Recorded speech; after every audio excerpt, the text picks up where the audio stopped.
amigos, vamos a empezar con la resolución del examen sustitutorio del ciclo 2018-1 de nuestro curso favorito, álgebra lineal. Vamos a empezar con el ejercicio 1. Vamos a leer el enunciado. Dice: sea A una matriz con elementos complejos. Se define a la matriz, al conjugado de la matriz como la matriz cuyos elementos son el conjugado de cada elemento de A. Y se dice que A es una matriz hermitiana si A es igual a A asterisco, donde A asterisco es igual a la transpuesta de la conjugada de A. También dice que A es una matriz hermitiana de orden n y que A es igual a un B más a una matriz B más I por una matriz C, donde B y C son matrices con entradas reales. Ya, ahora nos pide demostrar que la transpuesta de B va a ser igual a B y que la transpuesta de C es igual a menos C. Bueno, vamos a empezar definiendo la matriz B, que va a ser la matriz cuyos elementos tienen la forma B sub i j, y de igual manera la matriz C, que es C sub i j.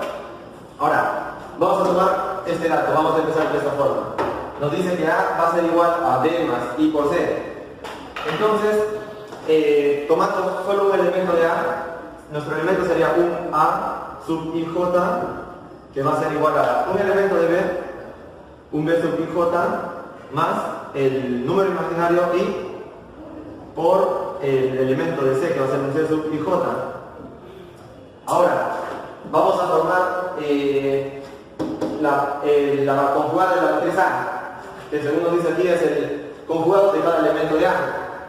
Entonces, nuestra matriz A va a estar formada por los elementos de esta forma.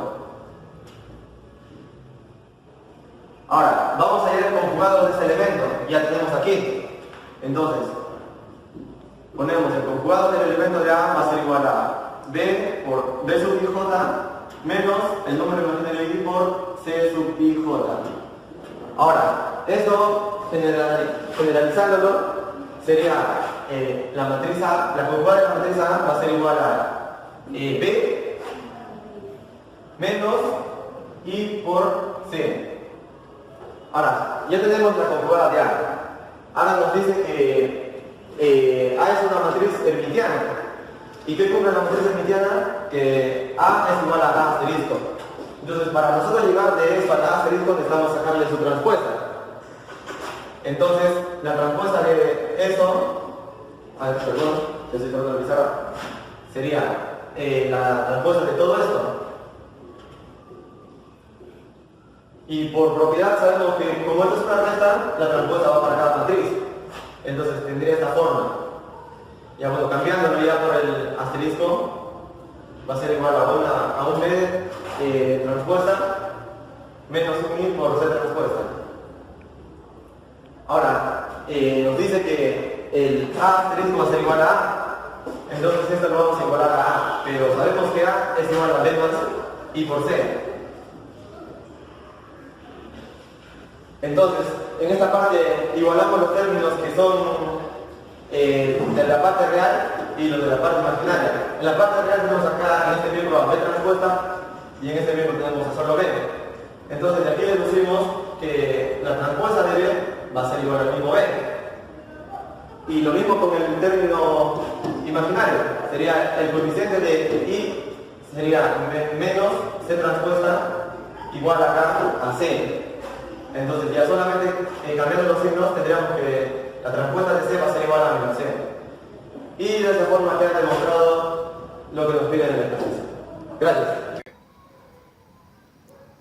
A continuación vamos a resolver lo que es el problema número 1, el punto C del examen sustitutorio 18.1. Nos dan esta matriz, es una matriz imaginaria, o compleja mejor dicho, que va a tener esta forma. Recordemos que del primer enunciado se sabe que la matriz A va igual a la suma de dos matrices, ¿no? Donde B y C van a ser matrices de elementos reales, ¿no? Ok, te dice, nos piden, hay el espacio de todos los vectores reales de X que pertenece a R2, tal que B por X sea igual a 0, pero A por X diferente de 0. Nosotros lo que vamos a hacer es definir este vector X.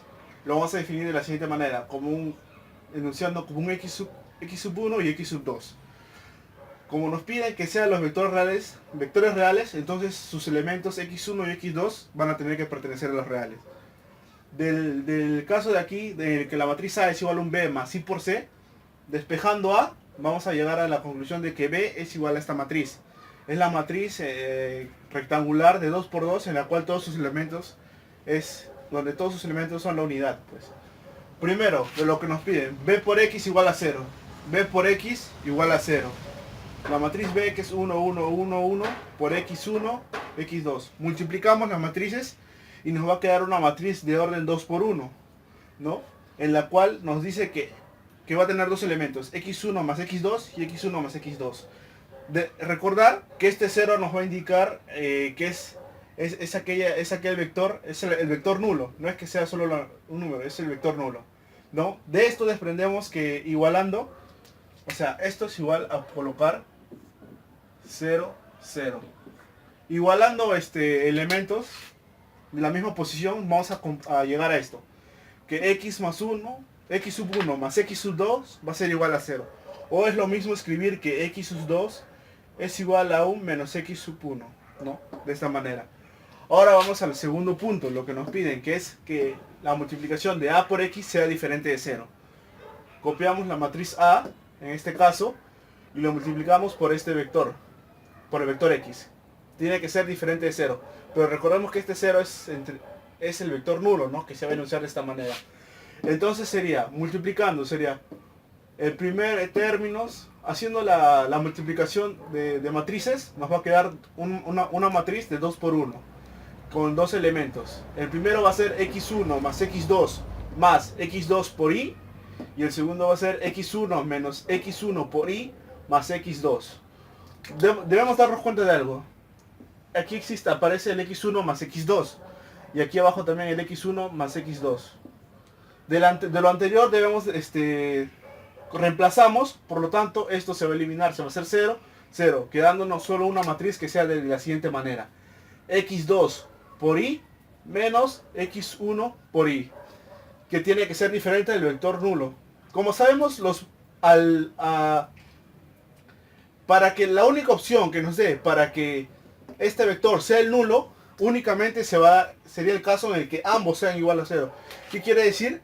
Que x1 no puede ser x2 ni tampoco puede ser 0. O sea, ¿qué nos quiere decir en pocas palabras? Estos valores, el x1 no puede ser a la vez, no puede ser 0, y el x2 a la vez tampoco no puede ser 0. Para que se entienda mejor, se podría escribir de esta manera: x1 no puede ser 0 y a su vez x2 no puede ser 0, ¿no? Esto de donde se desprende también se puede desprender de esta manera, ¿no? Como el x sub 2 es igual a menos x sub 1, si uno es diferente de 0, el otro también necesariamente va a tener que ser diferente de 0. O sea, el vector x que nos piden hallar va a ser un vector de la forma, como ya lo hemos dicho, x1, x2. Pero este x2 lo vamos a reemplazar por el menos x sub 1. Por lo tanto nos quedaría un vector que sería, en el cual sus términos serían x1 y menos x sub 1. Pero ¿qué podemos hacer con ese x sub 1? Lo factorizamos. O sea, nos va a quedar un vector que sea de la forma x1 por el vector 1, menos 1. ¿Qué nos quiere decir? En conclusión, ¿qué nos piden? ¿Cuál es el vector que nos están pidiendo? El vector que nos piden va a ser el vector generado son los vectores generados por el vector 1, menos 1. Pero a todos estos casos, le tenemos que quitar el 0,0 por la restricción anterior, ¿no? O sea, la respuesta serían los vectores. El espacio de todos los vectores reales serían todos los vectores generados por este vector 1, menos 1, pero a todo este conjunto se le debe quitar el vector nulo. Gracias. Ahora pasemos a resolver el problema número 1, el punto B. Nos dan esta matriz esta matriz A, es una matriz compleja en la cual sus elementos son 1, y, menos i y 1. Nos dicen que la matriz A es de la forma B más I por C, donde B y C son matrices de elementos reales. Haciendo un pequeño despejamos en este problema y nos da que la matriz B va a ser el 1, 0, 0, 1. O es lo mismo que decir la matriz identidad, ¿no? La matriz identidad. Ahora, nos están dando la definición de lo que es una matriz hermitiana, en lo cual es que A asterisco va a ser igual a la conjugada, a la transpuesta de la matriz conjugada. ¿Cómo se define la matriz conjugada? La matriz conjugada simplemente a sus elementos se le aplicaba conjugada, ¿no? Nos dice, hay el espacio de todos los vectores complejos X que pertenecen a C cuadrado, tal que X asterisco por A por X va a ser igual a 0, pero X asterisco B por X tiene que ser diferente de 0. Y ahora, vamos a definir de la siguiente manera. Definimos el vector X. Va a ser igual al X1, X2. ¿Ok? Pero debemos tener en cuenta que estos elementos X1 y X2 van a pertenecer a los complejos. En base a esto lo que vamos a hacer es hallar el X asterisco, que sería la transpuesta de la conjugada. Haciendo un cambio, haciendo las operaciones, se nos va a definir esta matriz, este nuevo vector, que sería la conjugada de X1 conjugada de X2, ¿no? Ahora, en el primer caso, que nos dice que esto tiene que ser diferente de 0, lo analizamos aquí. El X asterisco por B por X tiene que ser diferente de 0. Tenemos aquí, el X asterisco va a ser de esta manera, va a ser este vector. Sería la conjugada de X1, conjugada de X2, por la identidad y por el vector X, inicialmente que habíamos definido. ¿Qué ocurre? Esto por la identidad nos vuelve a dar el mismo vector o la misma matriz.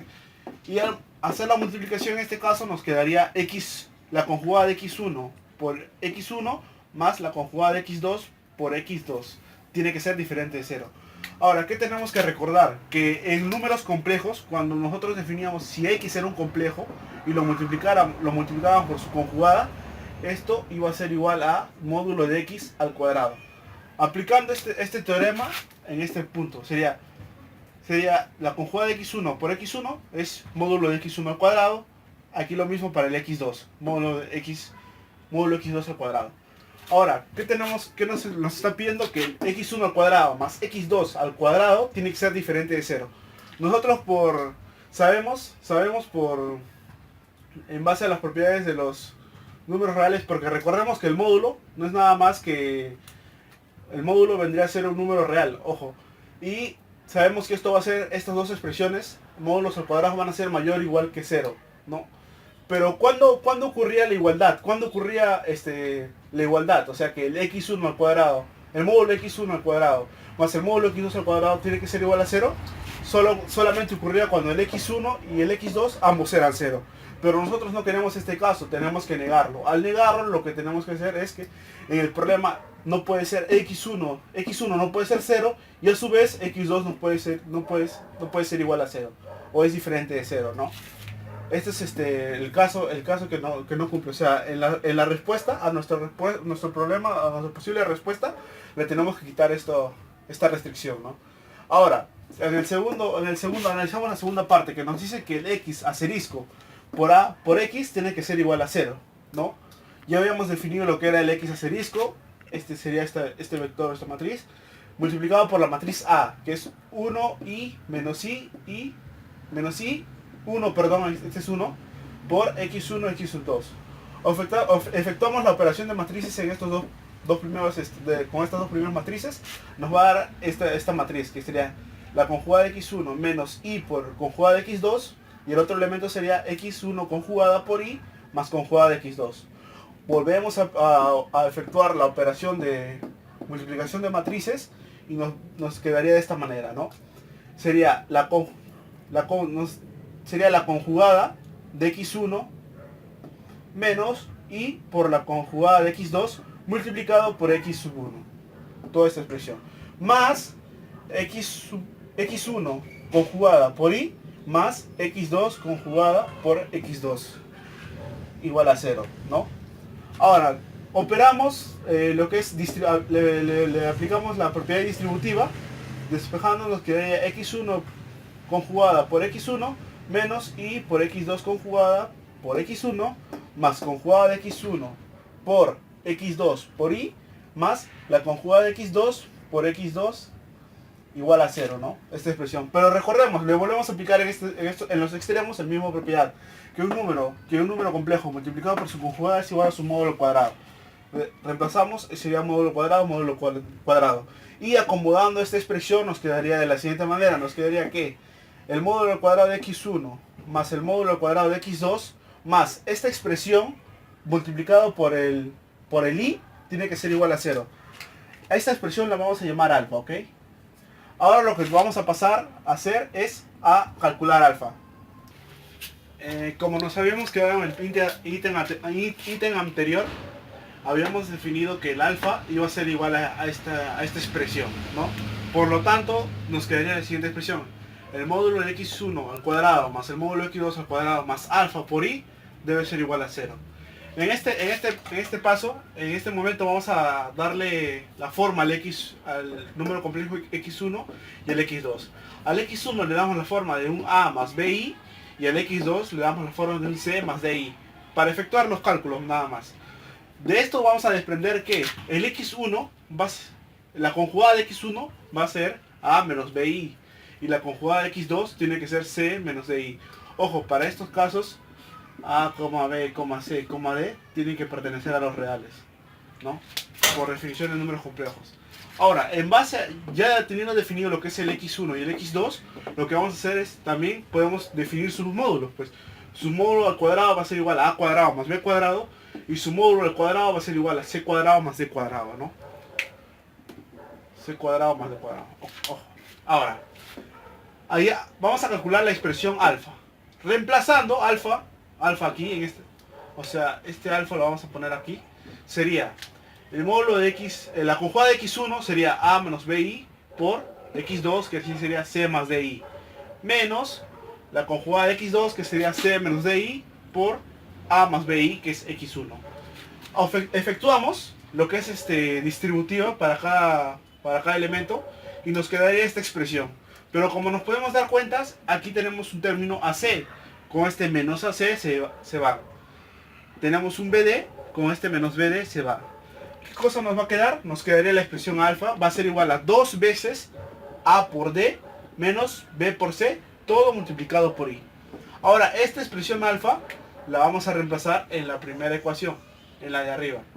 Y también vamos a reemplazar estos dos datos de los módulos, los vamos a también reemplazar en esta expresión. Con lo cual, reemplazando, nos quedaría a cuadrado más b cuadrado más, que esto vendría a ser el módulo de x1, más el módulo de x2, que sería c cuadrado más d cuadrado, más 2 veces, ya reemplazando alfa, sería 2 veces a por d menos bc i. Pero recordemos que en la expresión inicial también había un i, o sea, también se le tiene que ganar un i. Y por i, como sabemos, es igual a menos 1. Reemplazando, y lo que vamos a hacer es reemplazar y agrupar. ¿Por qué? Porque nos podemos dar cuenta que aquí se van a presentar lo que son cuadrados perfectos. Acomodando los elementos vamos a tener esta forma: a al cuadrado más d cuadrado menos 2 veces ad, y en esta expresión tenemos b cuadrado más c cuadrado más 2 veces bc. Como nos podemos dar cuenta, estos van a ser términos que son cuadrados, trinomios cuadrados perfectos, que al reducirlos se vería de la siguiente manera: a menos d al cuadrado más b más c al cuadrado es igual a 0. Recordemos que para que la suma de dos cuadrados sea igual a 0, para que esto se dé, necesariamente esos elementos que van a estar al cuadrado van a tener que ser igual a 0. Por lo tanto, esto va a ser 0 y esto va a ser 0. De eso vamos a calcular cada expresión. Sería, de esta igualdad a menos d igual a 0, vamos a llegar a la conclusión de que a va a ser igual a d. Y de esta expresión de que b más c tiene que ser igual a 0, vamos a llegar a la siguiente conclusión: que b va a ser igual a menos c. Ahora, ¿qué habíamos dicho? Ya teníamos el vector x, ¿verdad? El vector x iba a ser x1 y x2. Pero, ¿qué vamos a hacer? Es darle la forma, trabajarlo en esto, para ver si hay una relación entre x1 y x2, ¿no? Lo que vamos a hacer es reemplazar. X1 sería a más bi y el x2 sería c más di. Pero, ¿qué ocurre si a esta expresión, la segunda, el x2, se le multiplica por menos i a ambos miembros? Sería menos i por x2 va a ser igual a menos i por c más d por i por menos i.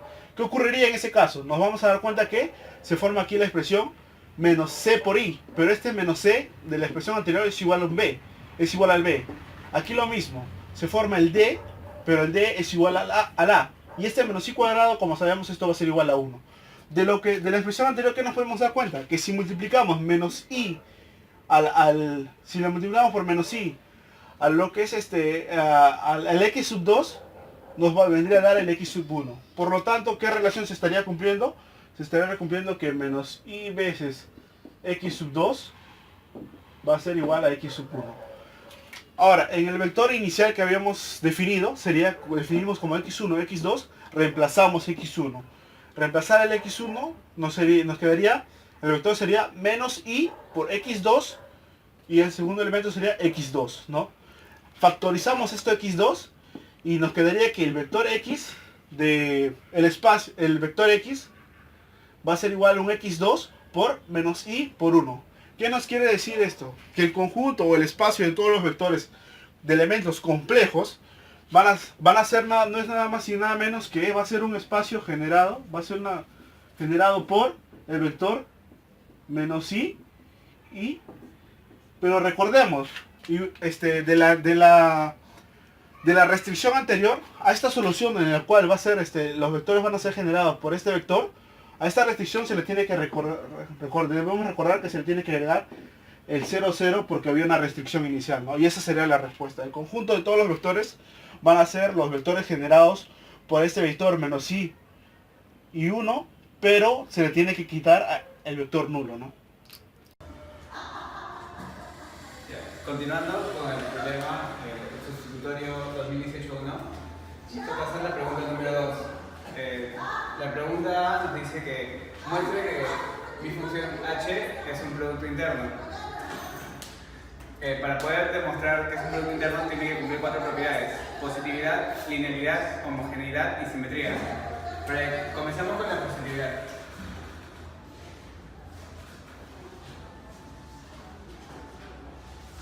Para que la positividad se cumpla, el producto interno de un vector tiene que ser mayor o igual a 0. Siempre y cuando este vector tiene que pertenecer a mi espacio vectorial.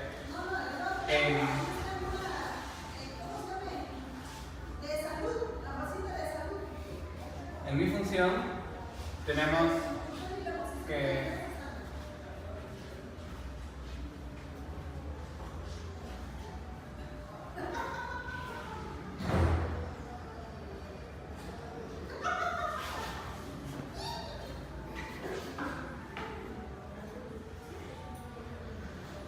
tendríamos, reemplazando el producto interno de un vector, tendríamos esto. Multiplicar nos queda de esta manera.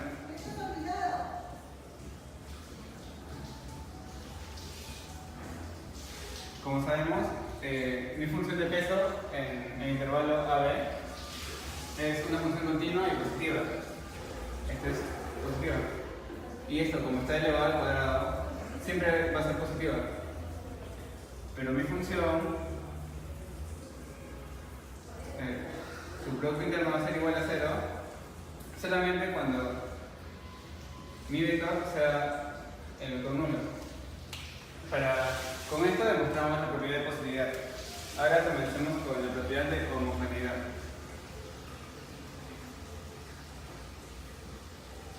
Para la propiedad de homogeneidad nos dice que el producto interno de un escalar por un vector con otro vector me tiene que dar igual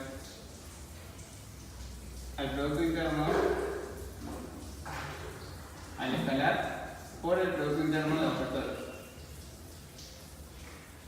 Esto simplemente lo vamos a reemplazar en mi función.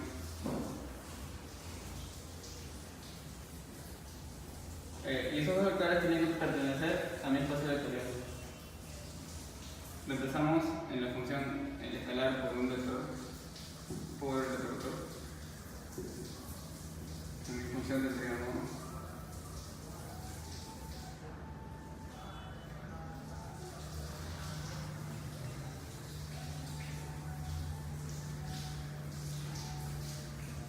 como notamos, este es un escalar. Como es una integración, el escalar puede salir de la integración. Nos quedaría de esta manera.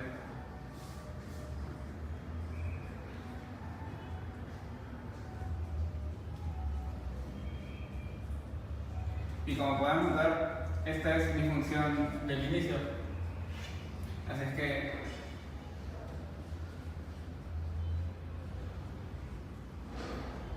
va a ser igual a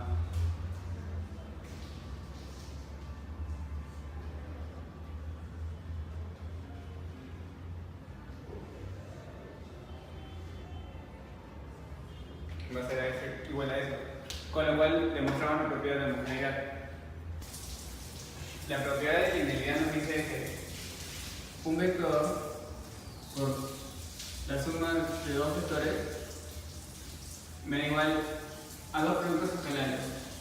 De mi vector con uno de ellos más el producto de mi vector con el segundo. Reemplazamos en la función.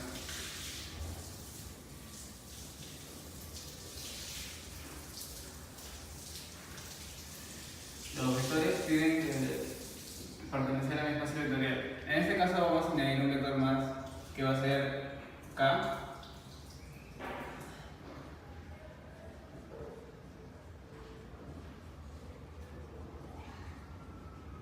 Ya que mis funciones son de n variables. Nos quedaría de esta manera.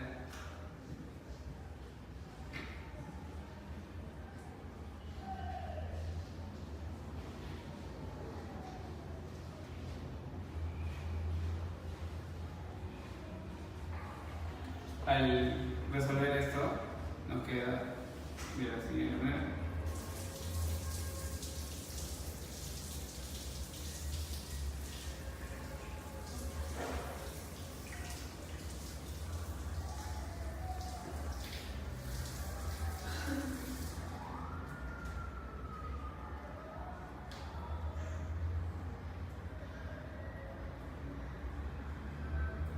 Como podemos ver, son dos sumas y en la integración la podemos dividir en dos integrales.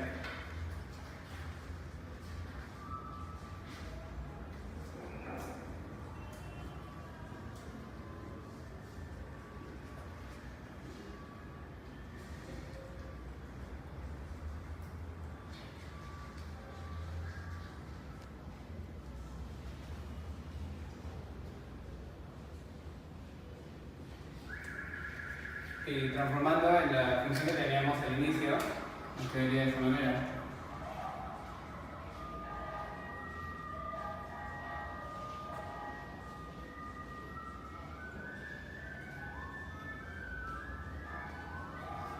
Pero esto era de esta manera.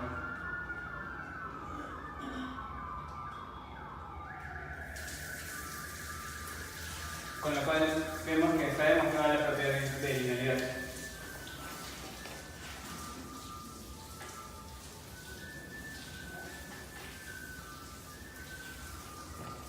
Por último, vamos a demostrar la propiedad de simetría.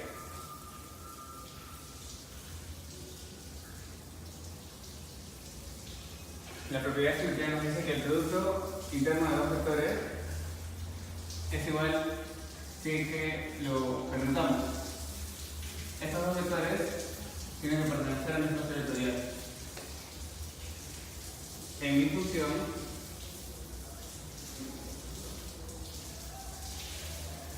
tendríamos h de j, phi de j y phi de j, lo cual desarrollando nos daría esto.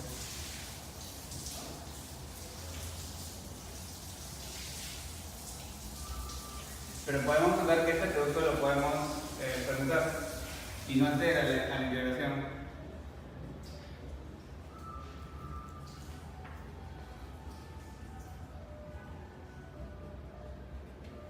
Pero esa es la misma función.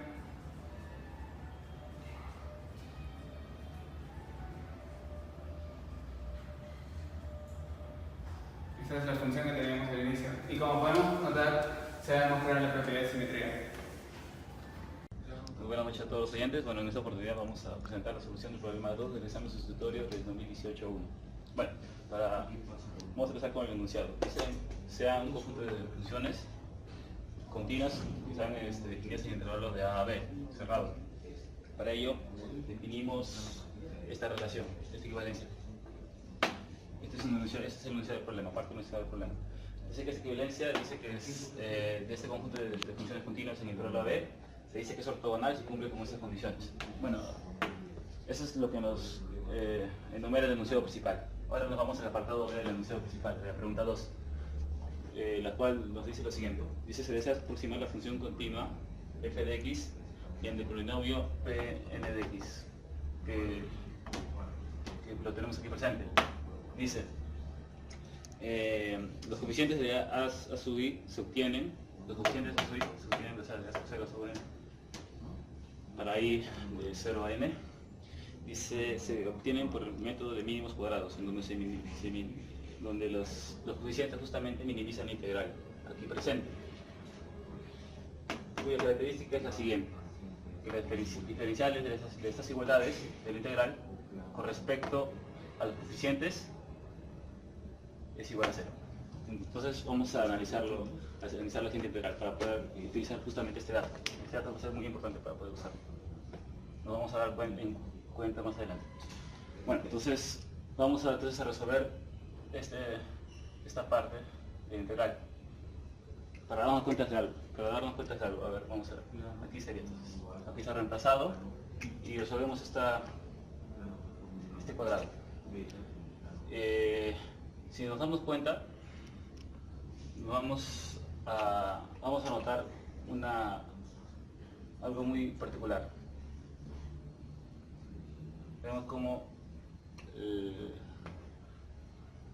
cómo va tomando forma de elementos de una matriz. Se puede dar, ¿no? 0, 0, 0, 1 hasta 0n, ¿no? Por ejemplo, acá en la segunda fila sería a sub 1, a sub 0, a sub 1, 1 y así. Ya, esto nos va... Entonces vamos a seguir resolviendo aquí, dándole forma, utilizando ese dato. Como ya tenemos la igualdad, que todo esto es C, vamos a seguir resolviéndolo, ¿verdad? La integral la metemos, sacamos los órdenes a sub y a sub j, porque toda esta sección obedece a esta forma, ¿no? A la forma de la integral de a, b, de u, x por los elementos a sub i, a sub j y las funciones un índice i con un índice j, con un diferencial de x. Sacamos los coeficientes a sub i, a sub j y metemos la integral. De tal forma que esta sección ya está conocida, porque por enunciado del problema la tenemos aquí.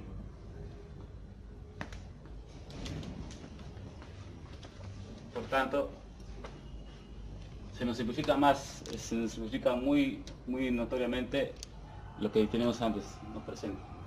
Entonces, utilizamos ahora este dato. Todo esto es C, ¿no? Así que vamos a utilizar el dato que nos han dado para el enunciado B. Hacemos la diferencial del E con respecto a los coeficientes. Aquí podemos notarlo. Aquí está integrando con respecto a los coeficientes de a sub i desde 0 hasta n. Y nos va a botar de la siguiente forma, ¿no? Lo tenemos aquí presente. Ya, y esto nos va a botar un sistema de ecuaciones, que son n ecuaciones. Este sistema de ecuaciones, como sabemos, podemos llevarlo a una forma matricial. La cual está aquí presente. Entonces la forma matricial de ese sistema de ecuaciones va a ser una diagonal, una matriz diagonal, cuya forma va a ser la siguiente, ¿no? Va a ser un A por un X, que el X viene a ser los coeficientes del polinomio que antes analizado, igual a un B. Ese B va a ser justamente las integrales halladas aquí. Bueno, eso sería lo que nos piden, ¿no? En el apartado C. Y para el apartado B, bueno, primero sería el apartado C, ¿no? Que nos decían ayer de esta forma, ¿no? X igual a B, con una matriz de forma matricial diagonal. Para el apartado B sería también hacer lo mismo, solo que aquí, ¿por qué se preguntaron por qué ha salido ceros, ¿no? ¿Por qué no ha salido diagonal? ¿Por qué? Por el hecho de que hemos usado este enunciado, ¿no? que nos daba principalmente que el producto interno, ¿no? Para que el producto interno era 0 si I era diferente de J y Z sub I, una constante, si I era igual a J. Aquí lo utilizamos por eso. Aquí están los elementos, ¿no? Los elementos I igual a J, o sea, constantes, C sub 0, C sub 1 hasta C sub n. Y para los elementos I diferente de J son ceros, ¿no? Eso nos pedía el enunciado C. Ahora para el enunciado B, bueno, solo sería colocar acá en vez de los ceros las integrales correspondientes a ellos. Bueno, eso sería la solución del problema 2. Gracias. Bueno, vamos a continuar con la solución del problema número 3 del examen sustitutorio 2018-1. Dice, sea A una matriz de orden n con elementos reales tal que el polinomio característico de la matriz A sea este de acá, menos 1 a la n por lambda menos lambda sub 1 por lambda menos lambda sub 2, así hasta lambda sub n. Nos dice, muestre que la determinante de A es igual al producto de los lambda sub 1, lambda sub 2, lambda sub i, y que la traza de A es igual a la suma de estos lambda. Para poder desarrollar este problema necesitamos conocer la teoría de diagonalización. Entonces, ¿qué nos dice sobre una matriz si es que es diagonalizable?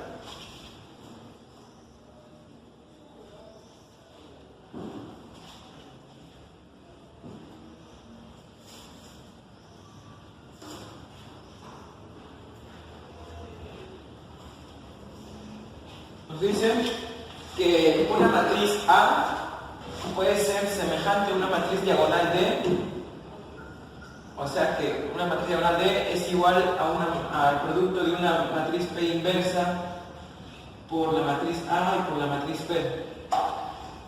Eso nos dice que la matriz A es semejante a una matriz D.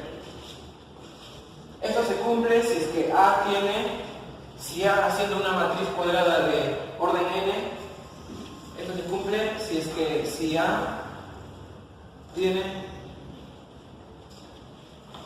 n vectores linealmente independientes.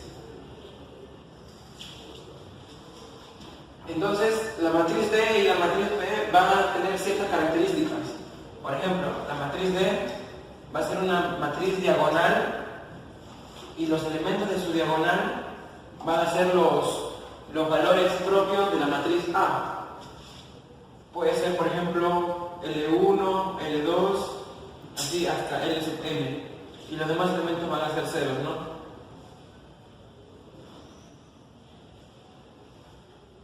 El orden de los valores propios puede ser cualquiera, ¿no? Puede ser el lambda sub n por aquí, no es necesariamente en ese orden. Ahora, la matriz P también va a tener ciertas características.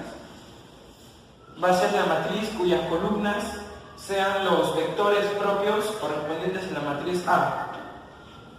Puede ser B sub 1, B sub 2, así hasta B sub n.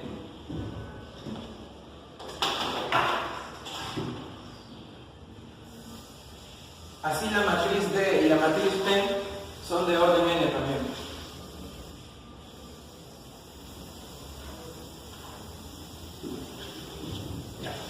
Ahora nosotros tenemos nuestra matriz A. Lo que tenemos que llegar es que tenemos que demostrar que la matriz A es una matriz diagonalizable. Entonces necesitamos tener la condición de que A tiene n vectores Li.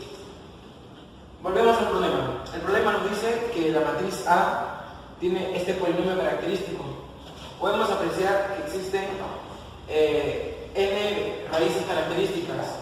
L sub 1, L sub 2 hasta L sub n. Además, estas no tienen multiplicidad algebraica. Tienen multiplicidad algebraica igual a 1. O sea que estos vectores no se repiten. Eso significa que para que van a existir n valores propios para la matriz A.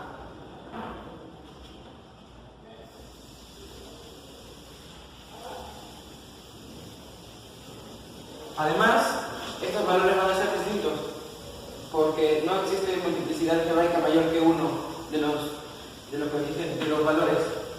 Entonces, podemos concluir que estos n valores son distintos.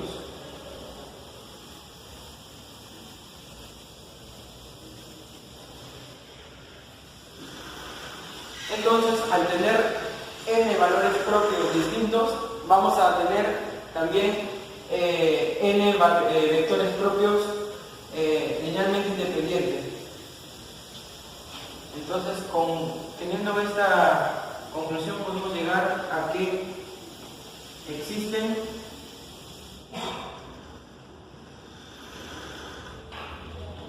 n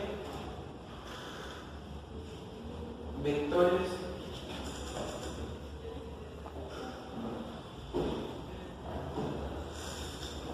linealmente independientes.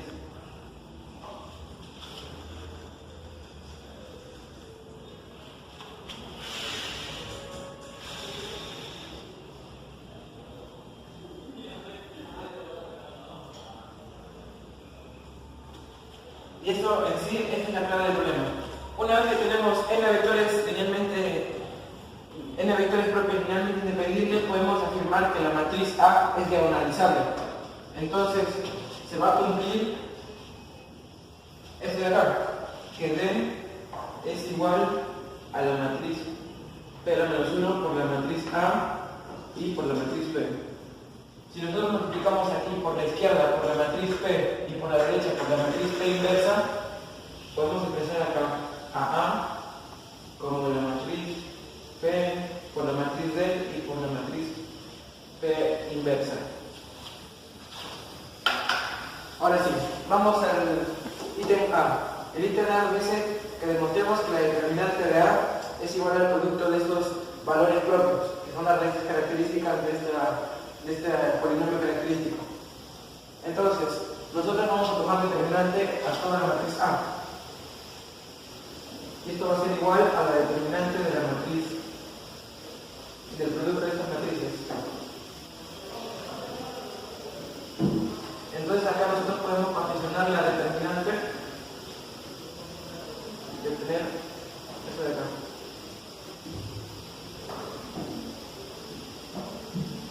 Y vamos a acomodar convenientemente para que encontrar la matriz, la determinante de P por la determinante de P inversa. Y vamos a ampliar la determinante, ¿no? P por P inversa y por la determinante de D. La determinante de esto, bueno, el producto de la matriz P por la matriz P inversa nos va a dar la matriz identidad. Y la determinante de la matriz identidad es igual a 1. Entonces nos queda que la determinante de A es igual a la determinante de D. ¿Pero qué es D? D es la matriz diagonal cuyos elementos son los valores propios de la matriz A. Entonces, la determinante de esa matriz diagonal va a ser el producto de sus elementos de la diagonal. Entonces, la determinante de D va a ser igual al producto de los valores propios de A. Va a ser L1, lambda sub 1, lambda sub 2 y así hasta lambda sub n. El orden de estos puede ser, se puede elegir arbitrariamente, ¿no? No necesariamente en ese orden. Ya, continuando. La traza de A nos queda igual a la traza de D, pero D es la matriz diagonal cuyos elementos son los valores propios de la matriz A. O sea, otra vez explicando, D sería esta matriz y los demás elementos serían ceros. El orden puede ser escogido arbitrariamente, no necesariamente es ese. Entonces en la traza de A nos quedaría la traza de D sería lambda sub 1 más lambda sub 2 más lambda sub 3, así hasta lambda sub n. Y con eso mostraríamos el ítem B.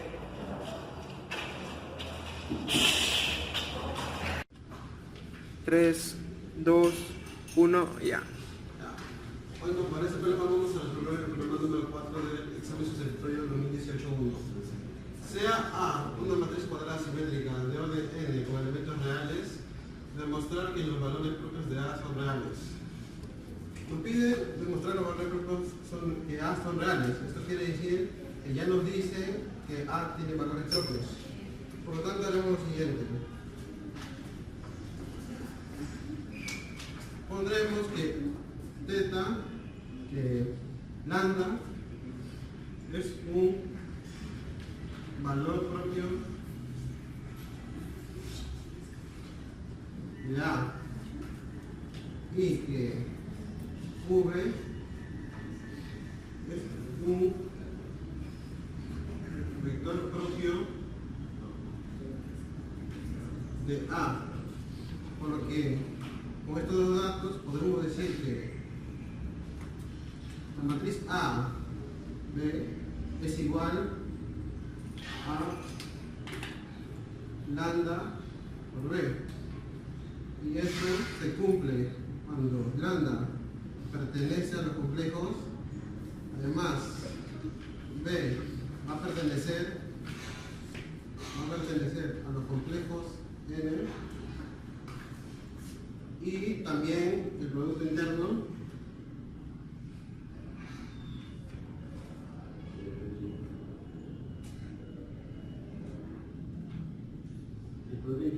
pertenecerá a los complejos N. Ahora, también para resolver el problema nosotros sabemos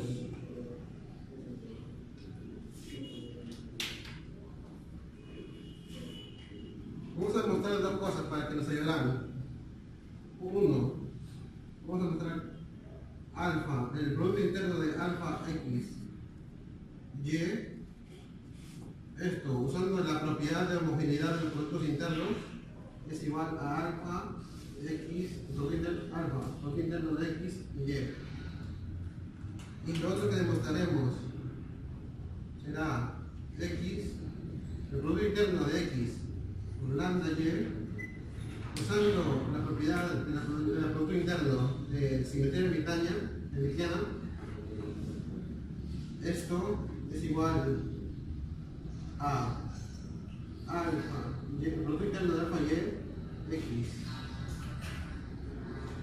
Ahora, esto sería igual a alfa de esto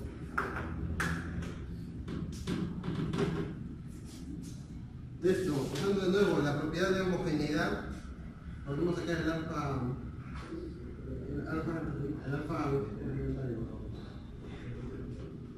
es igual a alfa cuando el producto interno de x y el producto interno de x y listo. Ahora sí, vamos al problema. Por todo esto vamos a ir al problema.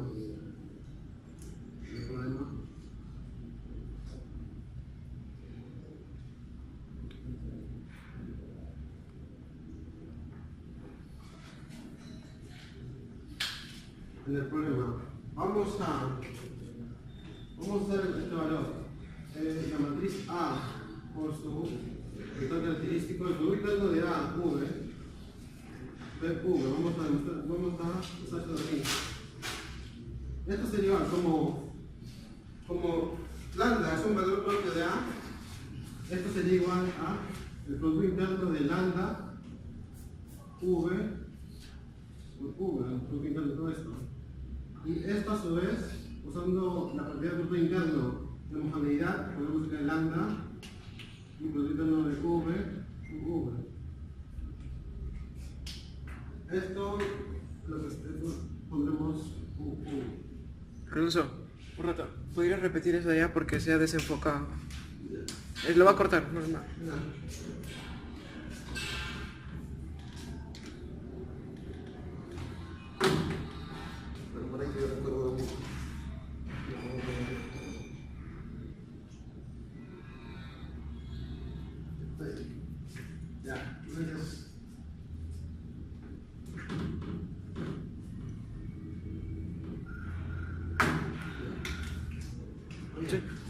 Sí, está bien. ¿Ya? Sí.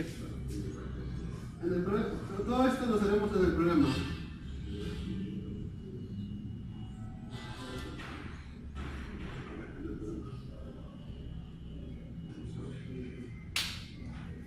Para esto, convenientemente usaremos el producto interno de la matriz A por su vector y su vector. Esto, como lambda es un valor propio de A, esto es igual a lambda, el producto interno de lambda V y V.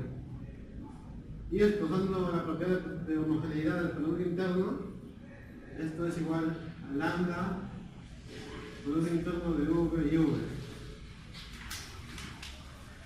Todo esto será nuestro dato número 1, nuestra pista número 1. Y posteriormente, para proseguir con el programa, usaremos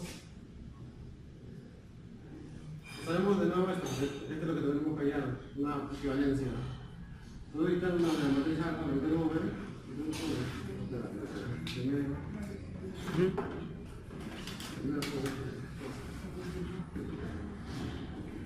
Bueno, para la segunda parte usaremos los datos del programa. Que A es una matriz simétrica. Como A es simétrica, entonces sabemos que A es igual a respuesta. Y además nosotros también sabemos que una propiedad, la propiedad de simetría hermitiana, el producto interno de V y V, si hacemos por simetría hermitiana, esto sería igual a V sub V complemento. Estos dos usaremos para la segunda parte. Entonces, de nuevo, pongámoslo aquí. Producto interno de alfa o V y V. Esto, usando la propiedad de simetría hermitiana, esto sería igual a producto interno de V a transpuesta V. Ahora, como A es igual a A transpuesta, esto sería igual a V, como A es simétrica, A es igual a transpuesta, es igual a V. Y también, como lambda es un valor propio de A, esto sería igual a V, lambda, el producto interno de V y V. Y ahora, pasaremos aquí. El número que vimos a la tarea ya. Gracias a todo esto sabemos que el producto interno de A más V, todo esto es igual al complemento de V y el producto interno de V y V. Listo. Y esto sería nuestra condición 2.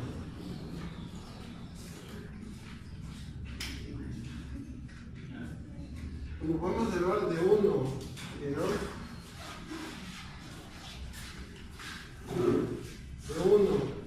de 2, estas son equivalencias.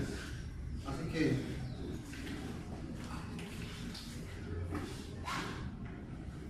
de 1 y de 2 podremos observar que el lambda, producto interno de V y V, es igual dando complemento y producto interno de V y V. Ahora, como aquí piden que muestre que los valores propios de A son reales, eso quiere decir que los valores de A existen. Por lo tanto, el producto interno de V y V, que esto es igual a la longitud o norma del vector al cuadrado, esto es diferente de 0. Como todo esto es diferente de 0, en esta igualdad se puede dividir entre el vector propio. tanto, lambda sería igual al complemento de lambda. Ahora, como lambda pertenece al complejo, se dice que lambda es igual a A más I sub C, el complejo. Y también, por lo tanto, el complemento sería A menos I sub C. Esto, por esta condición, vamos a igualarlo. Entonces sería que A más I sub IB, el número imaginario, es igual a A menos IB. Esto solo se cumple cuando B es igual a 0. Por lo tanto, como B es igual a 0, por lo tanto, lambda es igual a A. Y este A, por lo tanto de aquí, se demostraría que lambda pertenece a los reales. Como lambda pertenece a los reales, lambda es un valor propio de A, entonces los valores propios de A son reales.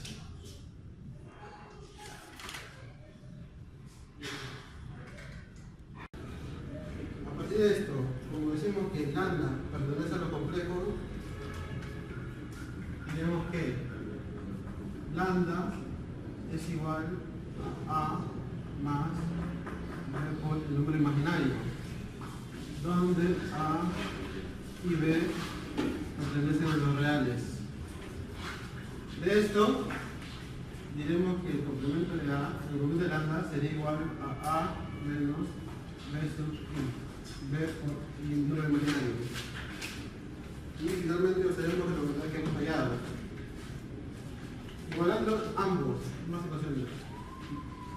A más B por el número imaginario es igual a A menos B por el número imaginario. Esta igualdad solo se cumplirá cuando B es igual a 0. Y a partir de esto, nosotros diremos que lambda sería igual a A. Pero como lambda es igual a A y A es igual a un real, entonces, por lo tanto, lambda pertenece a los reales. Y lambda es un valor propio, de A. Y aquí demostramos lo que nos dicen. Demuestra que los valores propios de A son reales. Finalmente está demostrado.